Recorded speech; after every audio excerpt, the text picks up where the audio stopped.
కుటుంబ ప్రభుత్వంలో రోజురోజుకి కబ్జాలు ఎక్కువవుతున్నాయి. ఇందులో భాగంగా తిరుపతిలో ఓ కార్పొరేటర్ 5.5 అంకణంపై కన్నేశాడు. ఇక్కడ చూడొచ్చు మనం సంజయ్ గాంధీ కాలనీలో ఈ ఇల్లు 5.5 అంకణం ఉంది.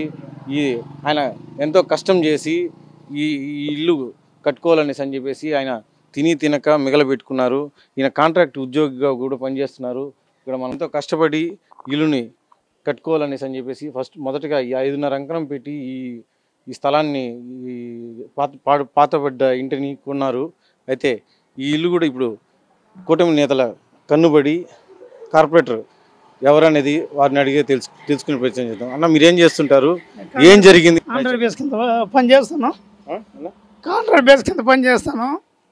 ఈ విధంగా నరేంద్ర బ్రిటిషు వీళ్ళు వచ్చి రోజుకి దౌర్జన్యం చేయటం వెళ్ళటం.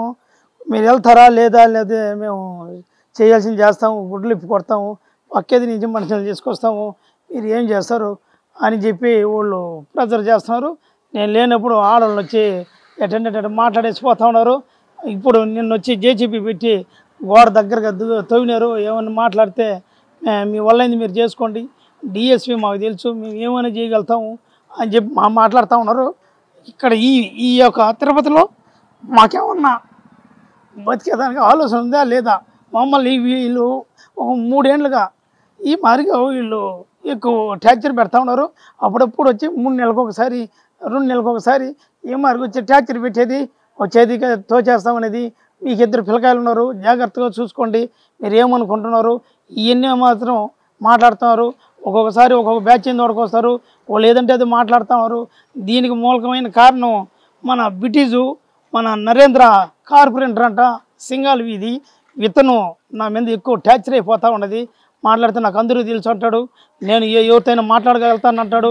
వాళ్ళని నువ్వు నువ్వు ఖాళీ చేస్తావా, లేకపోతే నేను చేయాల్సింది చేసుకుంటాను అని చెప్పి బెదిరిస్తూ ఉన్నాడు.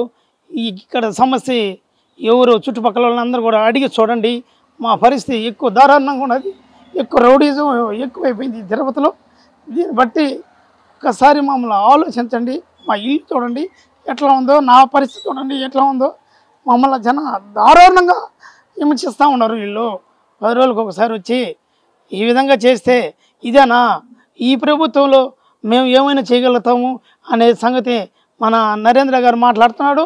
అదేమనంటే బ్రిటిష్ వచ్చి పక్కేది నుంచి మనుషులు తీసుకొచ్చి మిమ్మల్ని ఇంట్లో లేకుండా చేస్తాము, మా భార్యని వచ్చి నిన్న సాయంత్రం పక్కేది నుంచి ఆడవాళ్ళని తీసుకొచ్చి కొట్టిస్తాను, అప్పుడు కానీ నువ్వు జవాబు చెప్పవు అని చెప్పి దారుణంగా మాట్లాడుతా అతను వెళ్ళినారు. నిన్న నరేంద్ర కానీ బ్రిటిష్ కానీ రాకనే వాళ్ళు జేసీపీ మనసులు పెట్టి 7 లోడ్ చేసిపోతారు. గోడ పడిపోతే మేము రేతుల్లో నిద్రపోయేటప్పుడు మా పరిస్థితి ఏంది? దీనికి చట్టం ఉందా లేదా, దీనికి న్యాయం ఉందా లేదా, ఈ ప్రభుత్వం ఏ విధంగా చేస్తూ ఉంది, దీని గురించి చర్యకు తీసుకోవాలిగా. మీరు ఒకసారి ఆలోచించండి. మీరేమైనా పోలీస్ కంప్లైంట్ ఏమైనా ఇచ్చారా? పోలీస్ కంప్లైంట్ నిన్న మా భార్య ఫోన్ చేసింది. పోలీస్ కంప్లైంట్ చేస్తే వాళ్ళు ఎవరు రాలేదు, మేము బయట పంపించేస్తున్నాం మనసులో, మీరు ఏడికే వచ్చి కేసు పెట్టండి అని చెప్పారు. ఈరోజు 10 గంటల పైన పోదామని మేము కూడా ఉన్నాము. ఈరోజు చూడండి ఒకసారి మా ఇంటి సైడ్ చూడండి, మా సైడ్ రైట్. ఇప్పుడు వాళ్ళ ఇంట్లోకి వెళ్ళి చూద్దాం. అసలు ఇది ఎన్ని అంకణాలు ఉంది? 5.5 అంకణం ఉన్నారు. అసలు వీరు ఇంత ఇరుకింట్లో వీళ్ళు ఎలా ఉన్నారు అనేసి అని చెప్పి మనం కనుక చూస్తే వాళ్ళ పరిస్థితి చూస్తే కనుక ఒకే రూము, ఇది సింగిల్ రూమ్ అంతే. ఇక్కడ చూడొచ్చు మనము, ఇదే సింగిల్ రూమ్లో వీళ్ళు ఇక్కడ కాపురం చేస్తున్నారు. భార్య భర్త 2 పిల్లలతో ఇక్కడ కాపురం చేస్తున్నారు. ఈ 5.5 అంకణంపై కార్పొరేటర్ నరేంద్ర అనేసి అని చెప్పేసి వారి కన్ను పడింది. ఇతను కూటమిలో టీడీపీలో ఉన్నాడా లేకుంటే జనసేనలో ఉన్నాడా అనేది తెలియదు. కానీ అయితే సింగాలగుంటకు సంబంధించిన కార్పొరేటర్ అనేసి కూడా వారు అంటున్నారు. అదే ఇక్కడ ఇది వచ్చి సంజయ్ గాంధీ కాలనీ. ఈ సంజయ్ గాంధీ కాలనీ కార్పొరేటర్ వేరే ఉన్నారు. అయితే వేరే ఏరియాకి సంబంధించిన కార్పొరేటర్ ఇక్కడికి వచ్చి ఈ కబ్జాకు పాల్పడుతున్నాడు అనేసి కూడా బాధితులు అంటున్నారు. ఇక్కడ బాధితురాలు కూడా వాళ్ళు రంగయ్య భార్య ఆమె కూడా ఉంది. ఆమె కూడా అడిగి తెలుసుకునే ప్రయత్నం చేద్దాం. అమ్మ, చెప్పండి అమ్మ, ఏం జరిగింది అసలు? మిమ్మల్ని ఎన్ని రోజులుగా వీళ్ళు ఇబ్బంది పెడుతున్నారు? 3 ఏళ్ళుగా సార్, 3 ఏళ్ళుగా ఇబ్బంది పెడుతున్నారు. వచ్చేసి పిల్లలు నేమున్న గొడవలు వచ్చిన టాంచి మాది ఇల్లు వెళ్ళండి, మీరు పిల్లకాయలు ఉండారు జాగ్రత్త, పక్కిదిలో ఉంచి మనుషులను తీసుకొస్తాను, తాగేసి వచ్చేది నా మీద గొడవ చేస్తున్నారు సార్. మా ఇంటి ఆయన లేనప్పుడు నా మీదకి వస్తున్నారు సార్ వాళ్ళు మాటకు ముందు ఎట్టంటే అటు మాట్లాడుతున్నారు. వాళ్ళు చంపేస్తాము పొడి చేస్తాము ఇదే మాట అంటున్నారు సార్. తోచేస్తాము ఇల్లు మీరు లేనప్పుడు ఇదే మాట మాట్లాడుతున్నారు సార్ వాళ్ళు. అదే పని మీద ఎంతసేపు అయినా కూడా మీరు డబ్బులు కట్టలేదు అని మాట్లాడుతున్నారు సార్ వాళ్ళు. మాట్లాడుతున్నారు. ఎంతసేపు అయినా వచ్చి పిల్లల మీదకి నా మీదకి వస్తున్నారు సార్. మా ఇంటి ఆయన లేనప్పుడు మా ఇంటి ఆయన పొద్దున పోతే నైట్ వస్తాడు సార్.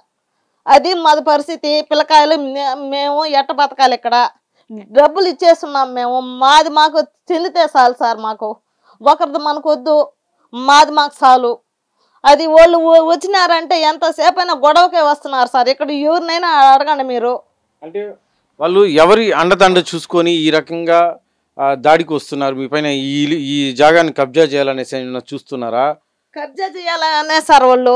ఎంతసేపు అయినా మీది కాదు అని అనేసి ఇల్లుగల్లా అయినా వేరే ఆయనకి డబ్బు ఇచ్చింది మేము. వెంకటేశ్వర సార్ ఆయన పేరు. ఆయనకి డబ్బు ఇచ్చింది మేము. ఆయనది ఇది స్థలం. ఎవరినైనా అడగండి. వీళ్ళు వచ్చి ఇప్పుడు వచ్చి మేము నరేంద్ర బ్రిటిషు వీళ్ళ పిల్లలు ఎంత ఎవరో సార్ తెలియదు మాకు. ఆ పిల్లకాయలు ఎవరు తెలియదు నాకు అసలుకి. వాళ్ళు ఒక్కొక్క బ్యాచ్ వస్తున్నారు సార్. వాళ్ళు ఎవరు ఏమని కూడా తెలియదు. బ్రిటిష్ మాట్లాడుతున్నాడు, చిన్నగా మాట్లాడలేదు సార్. కరెంట్ ఏమంటారమ్మా?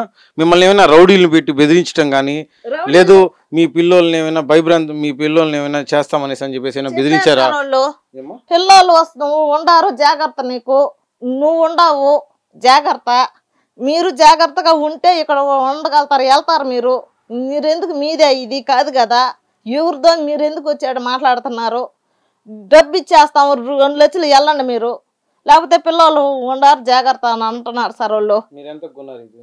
8.5 లక్షలు ఇచ్చున్నాం సార్ మేము. 6 ఏళ్ళు అయిపోయింది. ఇప్పుడు కాదు దీన్ని ఇచ్చింది మేము. 2 లక్షలు ఇస్తాము, 3 లక్షలు ఇస్తాము. దానికి జాస్తి అయితే మేము ఎట్ట చేసుకోవాలో ఏమో అని వాళ్ళు చెప్పేస్తున్నారు సార్. అన్ని నేను భయపడటం లేదు. మీరు పక్కిట్లా ఆడవాళ్ళని తీసుకొచ్చి నిన్ను కొట్టించి తరిమేస్తాను అని అంటున్నాడు సార్ ఆయన. కరెంటు బెరికిచ్చేస్తాను, ఇల్లు కుళ్ళదోసేస్తాను, ఎట్టుంటారు మీరు ఎడ, ఏ ఊరు మీద అసలుకి అని అంటున్నాడు సార్ ఆయన.